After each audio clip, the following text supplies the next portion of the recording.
Prasya Jana Ranjana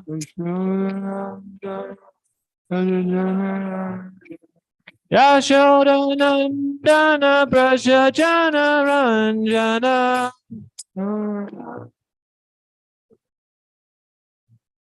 Yamunatira Vanachari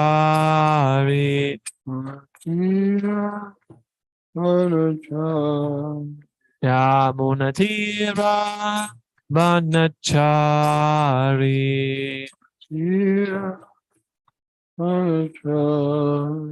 Jaya Radha Madhava Kunjabihari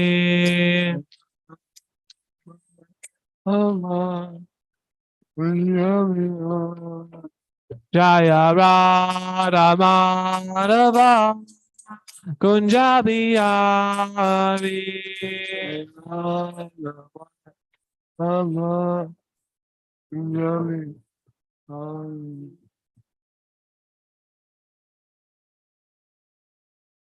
Bhagavatam.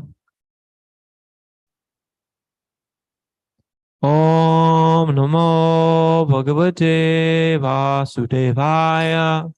Om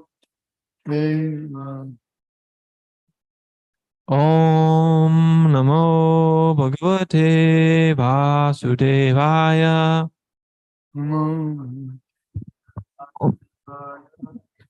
Om Namo Bhagavate Vasudevaya.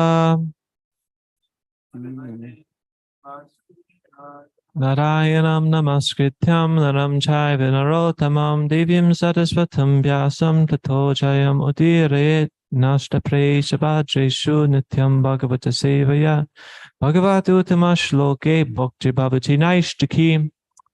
Okay, we're continuing reading from Srimad Bhagavatam, Canto 2, Chapter 4, Chapter The Process of Creation, Text 13.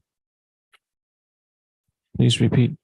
Bhuya Nama Sat Vrijana Chide Asatam Asambhavaya Akila Sattva Murtaye Om Sam Puna Paramahamsye Ashrame Vyavastitanam Anumrigya Dashushe Vyo Namasad Vijnachite Satam Asambhavaya Kila Sattve Murtaye Sattva Murtaye Om Sampuna Paramahamsa Ashrame Vyavastitanam Anumrigya Dashushe Bhuyo Namasad Virginachite Satam Asambhavaya Kila Sattva Murtaye Om Sampuna Padamahamsa Ashrame Yavastitanam Anumrigya Dashushe Bhuyo Namasad Vrijnachite Satam Asambhavaya Kila Sattva Murtaye Om Sampuna Padamahamsa Ashrame Yavastitanam Anumrigya Dashushe Bhuyo Namasad Vijnachite Satam Bhuyo Namasad Vrijnachite Satam Asambhavaya Kila Sattva Murtaye Om Puna Paramahamsya Shame Vastitanam Anumrikyadashushe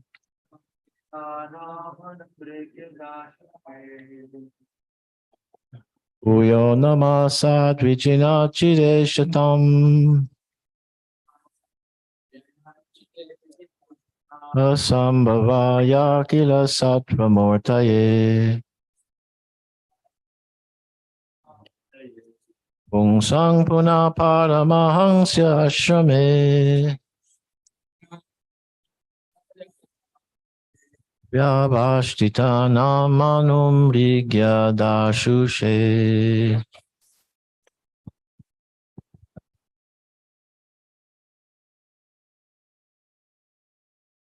Bhuyo namaha sadvijinachite satam asambhavaya tali sattva murlate umsham puraha paramaha saye ashrame yavasti tanam anuragya dashushe.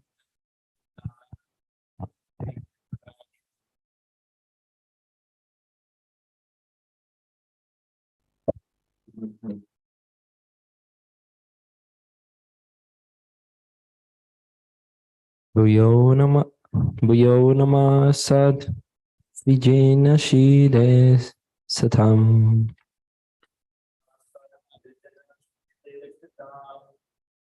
asambhavaya ila sattva mutyaye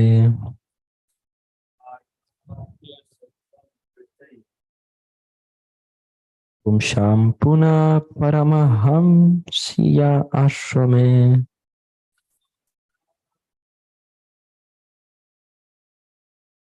vyavastitanam anumriyadashushe.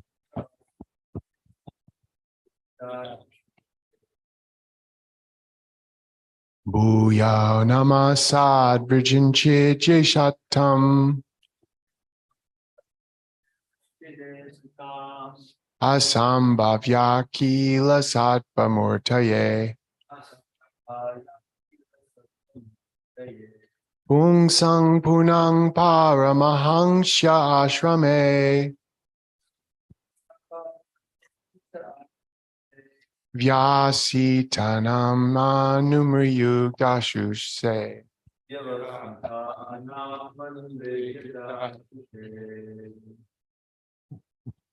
Leo namasa vijinachire satam asambhavaya kila sattvamurtaye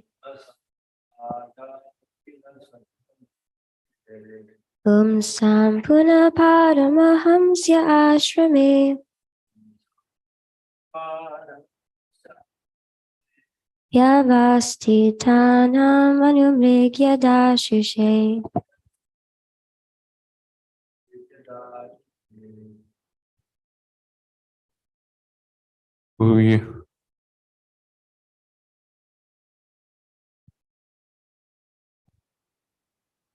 Bhuyo nama sadvrijanachchide satam asambhavaya kila sattvamurtaye Pungsam puna paramahamsya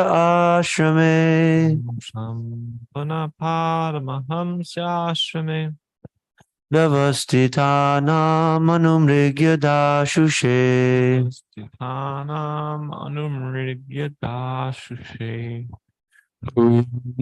Sad vijinachite satam asambhavaya kila sattva murtaye Pumsam punaha paramahamsya ashrame yavastitananumrigyadashushe.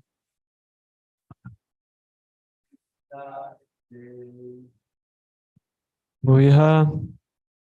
Again, Namaha, my obeisances, Sat, of the devotees, or the pious, Rijna, distresses, Chide, the liberator, Asatam, of the atheist, the non-devotee demons, Asambhavaya, cessation of further unhappiness, Akhila, complete, Sattva, goodness, Murtaye, unto the personality, Sam, of the transcendentalist, Punaha, again, Paramahamsye, the highest stage of spiritual perfection, Ashrame, in the statist, Vyavastitanam, particularly situated, Anumrigya, the destination, Dashushe, one who delivers. Translation and purport by His Divine Grace A.C. Bhaktivedanta Swami Prabhupada, Srila Prabhupada Ki Jai. I again offer my respectful obeisances unto the form of complete existence and transcendence, who is the liberator of the pious devotees from all distresses and the destroyer of the further advances and atheistic temperament of the non-devotee demons. For the transcendentalists who are situated in the topmost spiritual perfection, He grants their specific destinations. Report. Lord Sri Krishna is the complete form of all existence, both material and spiritual. Akhila means complete, or that which is not khila, inferior. As stated in the Bhagavad Gita, there are two kinds of nature, prakriti, namely the material nature, and the spiritual nature, or the external and internal potencies of the Lord. The material nature is called apara, or inferior, and the spiritual nature is called superior, or transcendental. Therefore, the form of the Lord is not of the inferior material nature. He is complete transcendence, and He is murti, or having a transcendental form. The less intelligent men who are unaware of His transcendental form describe Him as impersonal Brahman. But Brahman is simply the rays of His transcendental body. Yasya Prabha. The devotees who are aware of His transcendental form render Him service. Therefore, the Lord also reciprocates by His causeless mercy and thus delivers His devotees from all distresses. The pious men who follow the rulings of the Vedas are also dear to Him, and therefore the pious men of this world are also protected by Him. The impious and the non-devotees are against the principles of the Vedas, and so such persons are always hampered from making advances in their nefarious activities. Some of them, who are specially favored by the Lord, are killed by Him personally, as in the cases of Ravana, Hiranyakashipu, and Kamsa. And thus, such demons get salvation, and they are thereby checked from further progress in their demoniac activities.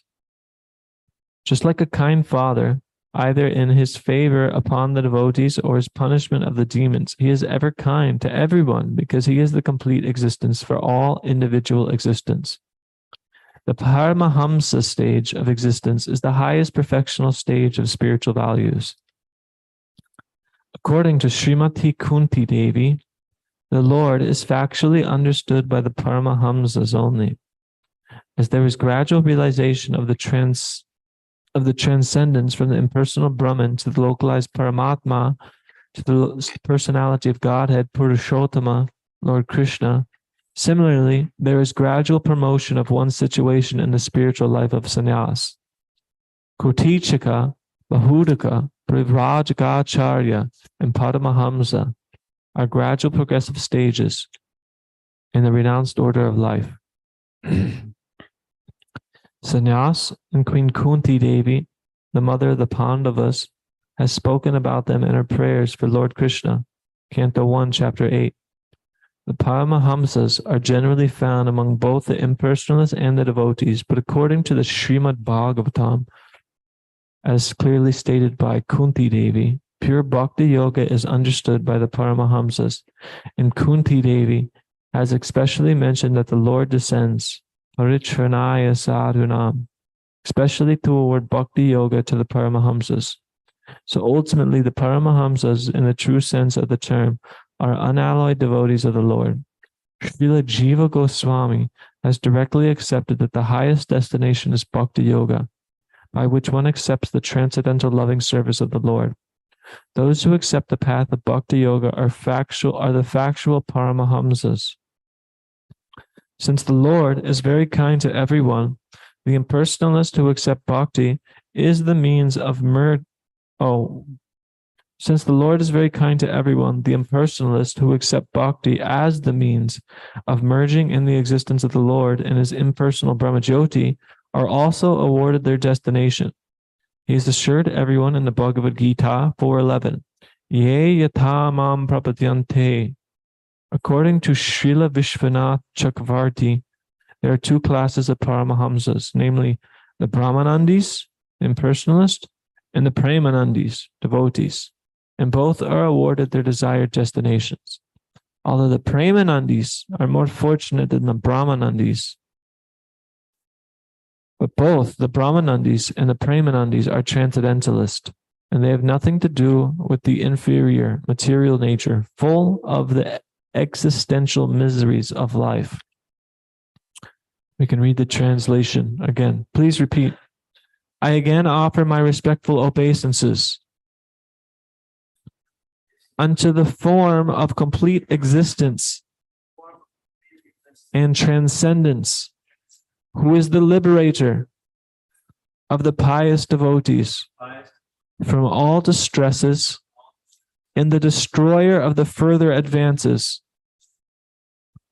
in atheistic temperament of the non-devotee demons.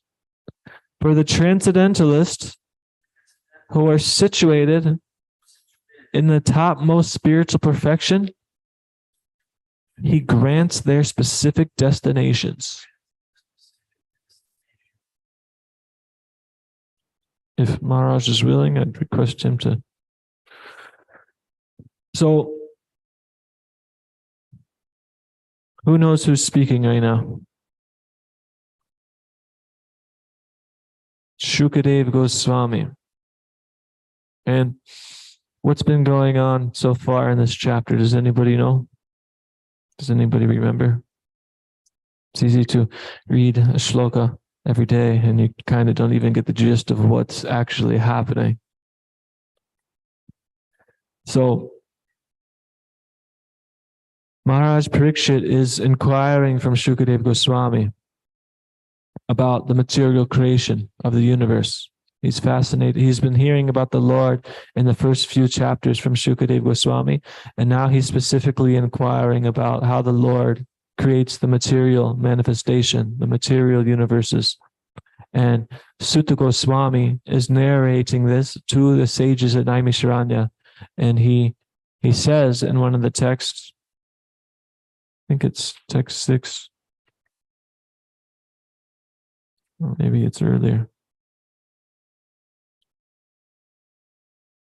Yeah, in text 3 and 4, Sutta Goswami, he said, O great sages, the great soul Maharaj Parikshit, constantly wrapped in thought of Lord Krishna, knowing well of his imminent death, renounced all sorts of fruitive activities, namely acts of religion, economic development, and sense gratification, and thus fixed himself firmly in his natural love for Krishna and asked all these questions exactly as you are asking me. So all the sages at Naimisharanya, they're asking these questions to Sutta Goswami, the most pertinent questions of life, which specifically they asked in the beginning of the Srimad Bhagavatam. What's the highest welfare for all beings, all living beings? What's the highest good that one can achieve? They asked 6 questions, but that one comes to mind. And similarly, Maharaj Parikshit asked these questions to Shukadeva Goswami, and This is the process of the parampara. Sutta Goswami heard this from Shukadev Goswami, so he's speaking what he heard to these sages at Naimisharanya and expanding on it with his own realizations. Because this chapter that we're hearing right now, the past few shlokas, Shukadev Goswami is offering his prayers and respects to the Lord before he begins to speak. He's humbly asking for permission to speak this transcendental subject matter before he begins narrating what he has heard, which is pretty significant. You know, it shows the importance of offering prayers of invocation before we start speaking or we do spiritual activities. So then the rest of the chapter pretty much is Shukadev Goswami's prayers to the Lord before he's speaking to Maharaj Parikshit's questions about the material creation. And the way that he does this is after these prayers, he begins telling the story of how Narada Muni heard this transcendental knowledge coming from Lord Brahma, you know, which is, you know, a further step of the parampara. It's just descending knowledge coming from the Lord down to one soul to another soul, enlightening one another and bringing one up to the spiritual platform. So that's what we do here every day, hearing the Srimad Bhagavatam. You know, it's easy to be complacent because we're hearing the same thing every day.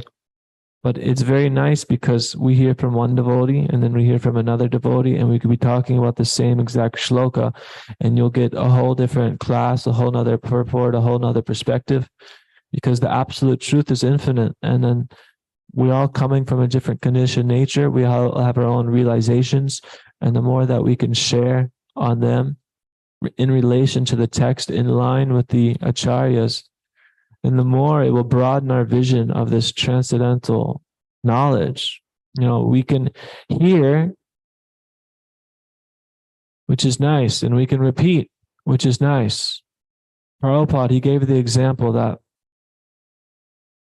you know, if there's a little kid, like a little toddler, and I give them this microphone and I tell them, you know, this is a microphone, you know, and just kind of loosely describe it. And he runs around saying, yeah, this is a microphone, but he doesn't actually know what it is, how it works, what's really going on.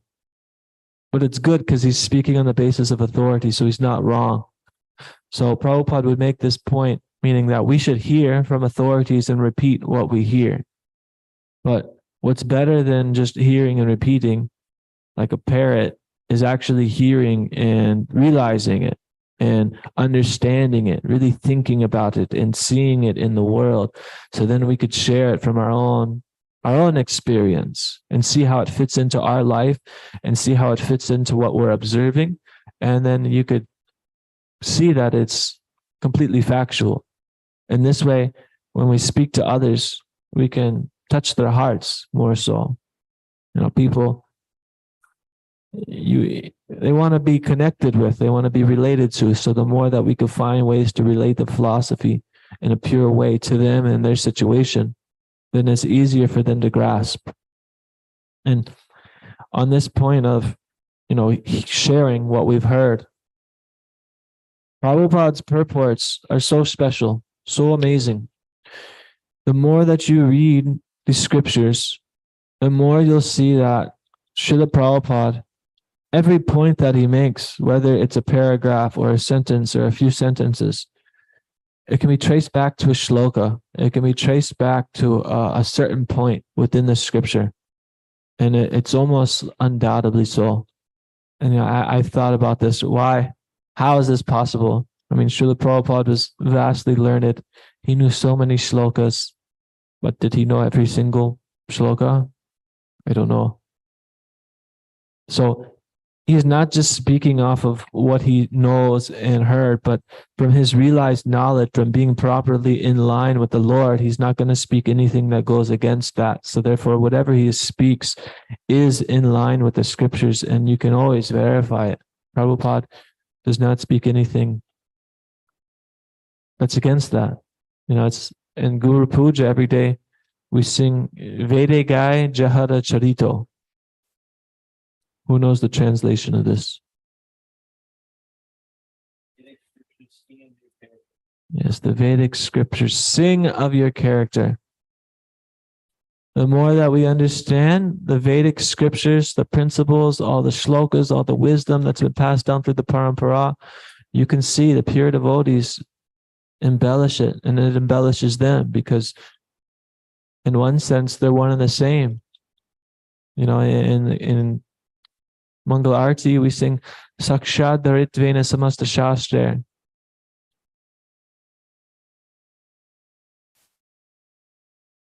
The spiritual master should be accepted just as good as the Lord because whatever he's doing is in line with the Lord, which is perfectly in line with the Shastra. So in the Bhagavad Gita class yesterday, we started reading about the 16th chapter, the divine and demoniac qualities. Does anybody really know what the difference between being divine and demoniac is? It can be a very vague thing. Oh, this person's good, this person's evil, based on some kind of morality. But how do we know what morality actually is?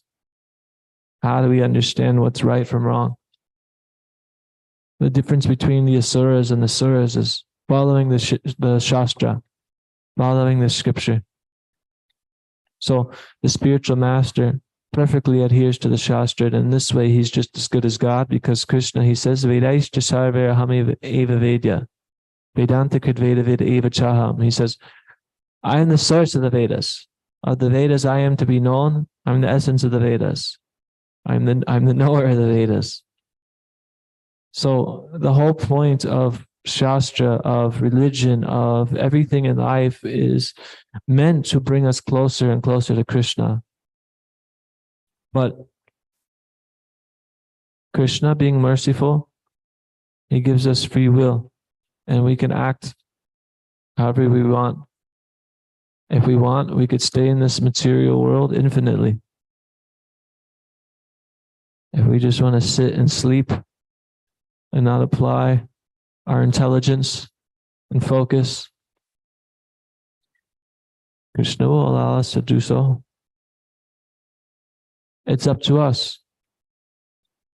We have to apply determination, but at the same time realize that whatever determination we have will always be futile.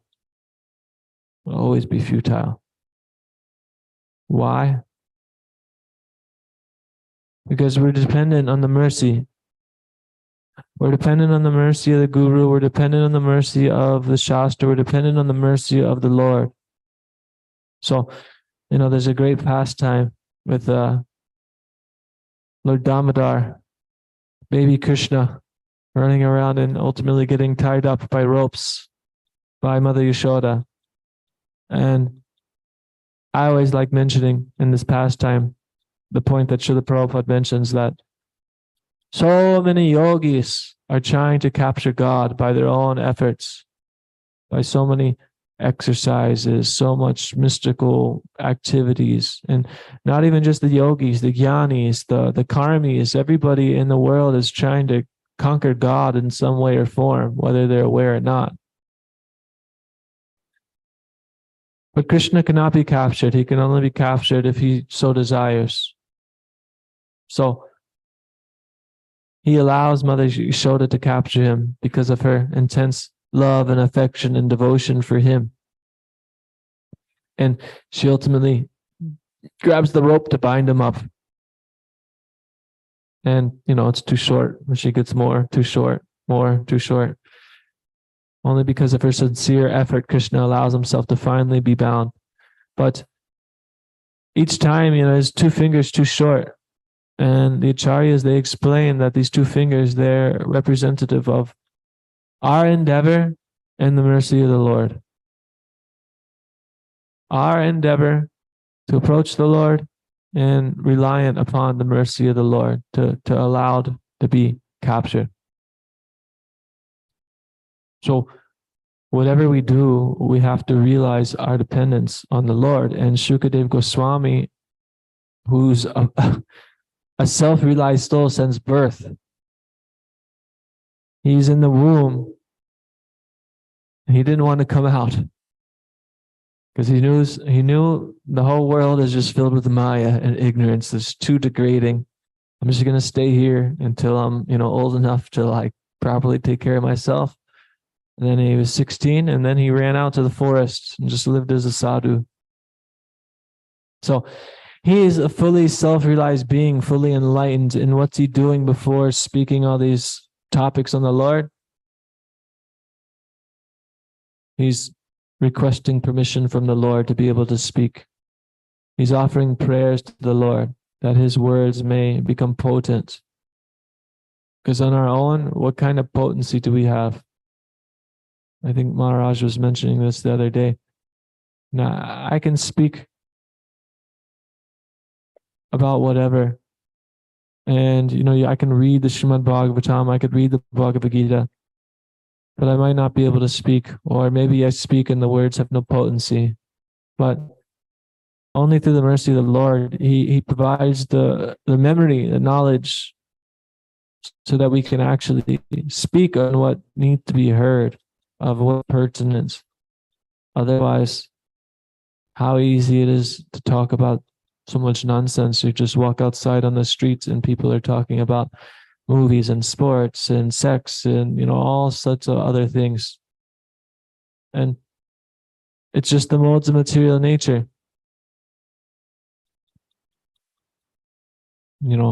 I'm reminded of being in Vrindavan, which, we hear is the holy Dham, which is transcendental to this material world. And, being there, it's so nice because you walk outside and everybody's chanting Hare Krishna. Everybody's centered around Krishna. Everybody's pushing you closer and closer to Krishna. But here we have to be vigilant. We have to hear. We have to hear and really meditate on what we hear. And Srimad Bhagavatam class doesn't end with Mahaprasadam Govinde. Namo Brahmani. No, we should continue Bhagavatam class after Prasadam. We should continue Bhagavatam class throughout the day, throughout our whole life. It's not that I come and I sit here and I hear, okay, let me go take Prasadam, and then what do? Let me hear another Bhagavatam class. Bhagavatam class is life because we're talking about the glorious activities of the Supreme Personality of Godhead and His devotees. And the more that we get absorbed in this, the more life becomes sublime. I mean, this is reality. Otherwise, our senses will just take us for a ride. You go to the morning program, you go to Mangala Arati, you chant your rounds as attentive as you can, you go to Bhagavatam class, you take prasadam, and then you pull out your smartphone and instantly you become dumb. Instantly. I mean, this is the age of Kali. We have all this technology and we think we're advancing, but it actually pollutes the atmosphere. I mean, just being in this environment alone, there's so much static radio waves, so much thoughts, so much bad vibes, so much passionate vibes that it affects our consciousness without us even being aware of it. If you like left here and went to the middle of the forest, there's just trees and nature. Suddenly it's like you can breathe, you could feel the energy of life, you could think, and it's like a breath of fresh air. So we don't have that opportunity, and that's not our mission. We stay where the people are so we can actually preach and be available for them, because the people are suffering. We're all suffering. Without Krishna, we're suffering. The devotee does not suffer because he could see that, I'm not my body, and whatever I'm endeavoring is for the benefit for Krishna, for the ultimate goal, to bring me closer to Krishna. Therefore, every step we take is purposeful. I've met people in Sankirtan, and they ask me, so what's it like? Are you like happy? Are you fulfilled? And sometimes I'm like, yeah, but often I'm really honest and just say, Just being a monk doesn't mean every day is super happy, super blissful. Some days are very rough. Some days are very dark. Some days are ecstatic. Some days are jubilant. But no matter what day it is, as long as we're approaching Krishna, every step is purposeful.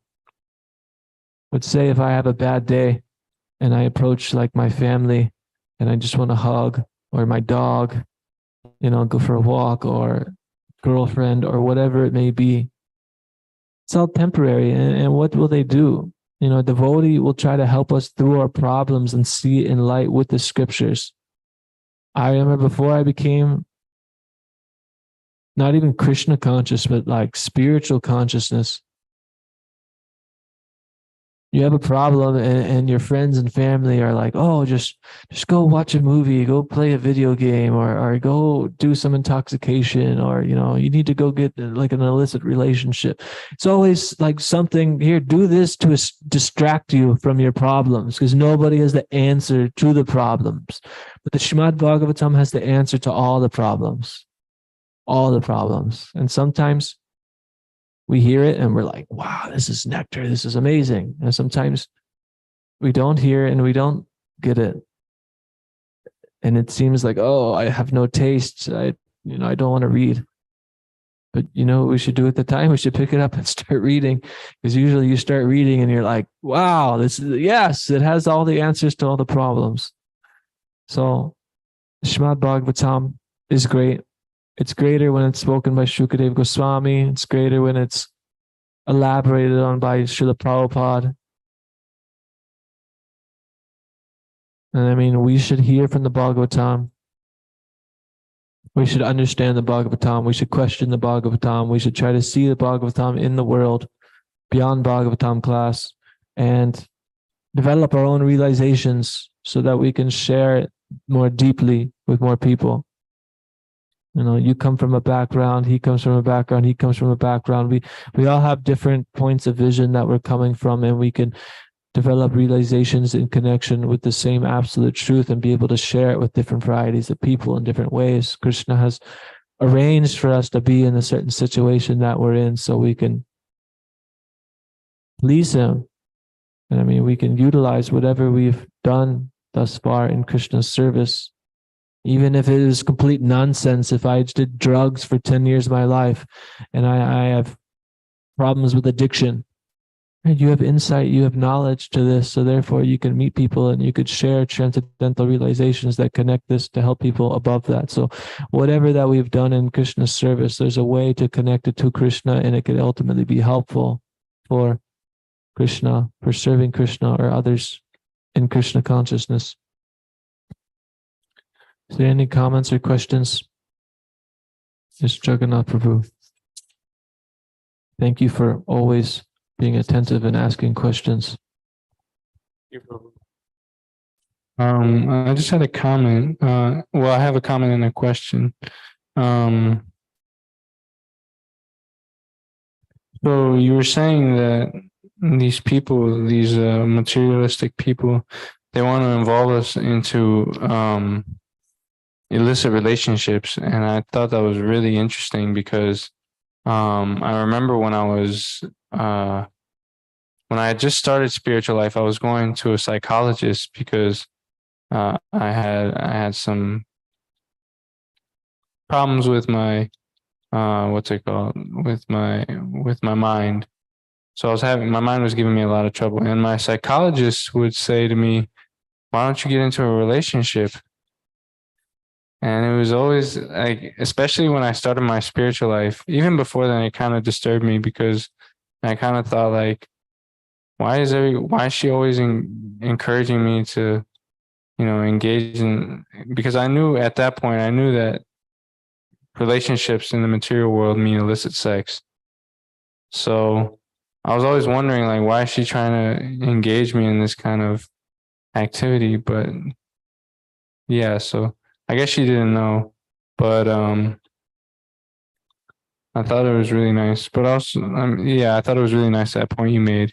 And then the question that I have is, you were talking about practical realizations earlier in the class. So I was just wondering, what was the best way to have these practical realizations? What's the quickest, easiest way for us to get these? Vasudevi Bhagavati Bhakti Yoga Prayojitaha Sanayataya Shivairagam Gyanam Chayada Haitakam. Krishna says, or actually Sutta Goswami is speaking, that by rendering devotional service to Vasudeva, the Lord Krishna, one develops causeless transcendental knowledge, which results in detachment. So by doing devotional service, realizations will come. And I mean, practically, we should read, we should hear, we should study, we should meditate. And not that we just read because, oh, I have to read an hour a day. And then, I did my hour. And then like the rest of the day, I'm spaced out and I don't even know what I heard.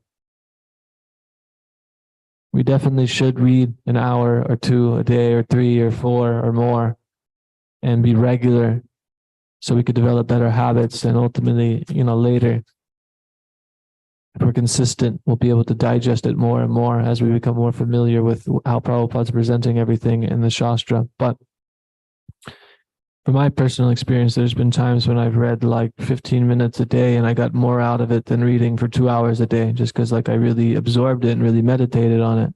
But learning shlokas, you learn a shloka and you could recite it like a parrot and not know the meaning. Like, I've been at some temples and like on festival days, they'll have all the kids from like the Gurukul program recite like a whole chapter of the Bhagavad Gita.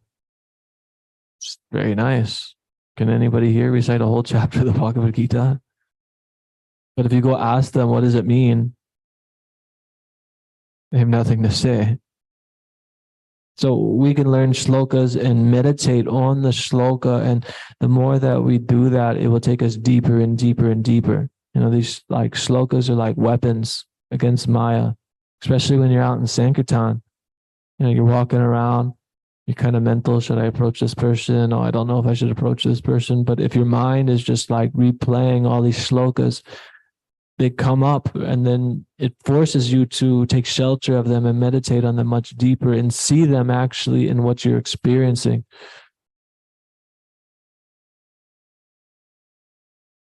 So, that's a few thoughts.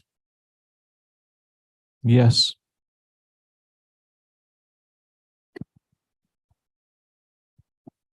Hare Krishna. I just had a comment, if that's all right. I appreciate how you were speaking on how it's important to offer our prayers to the Lord before we begin to glorify Him.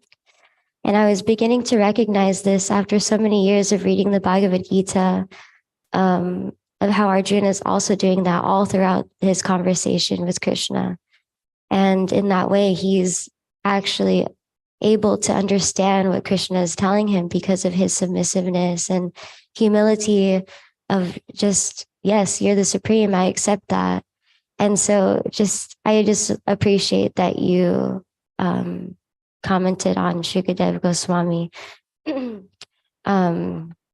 glorifying the Lord before he even begins to speak and answer their questions. So thank you. Yes. It's a very nice point. We have to remain humble. And what does it mean to be humble? We have to be honest that I knew nothing before I came in contact with this. Om Jnana Timarandasya Gyananjana Shalakaya Chakshuramanitam Yena Zmai Sri Gurave Namaha. It's only by the mercy of Guru who's bringing all this knowledge into our life. Okay, any other last thoughts, points? Yes, Radha Damodar Prabhu, the last thing. Hare Krishna. So my question is, like sometimes when I'm feeling dissatisfied, I'm thinking that, okay, let me just increase the number of rounds that I'm chanting, or let me read more, or let me just do some more.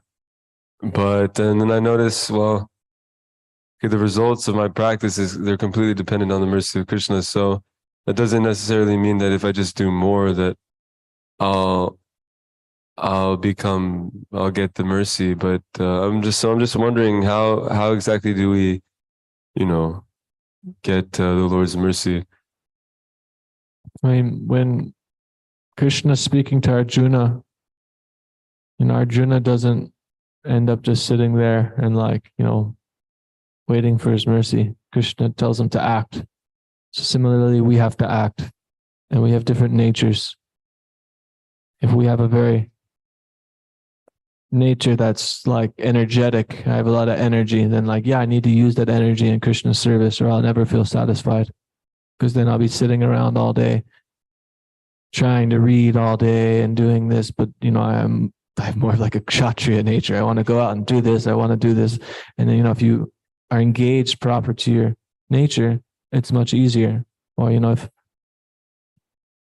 I have a Brahminical nature and I just want to sit and read, and somebody's saying no, you have to go out and haul all this concrete all day, and the whole time it's going to be difficult in my mind, because I'm just thinking, why are we doing this? We could do it like this instead. We'll save so much time, so much.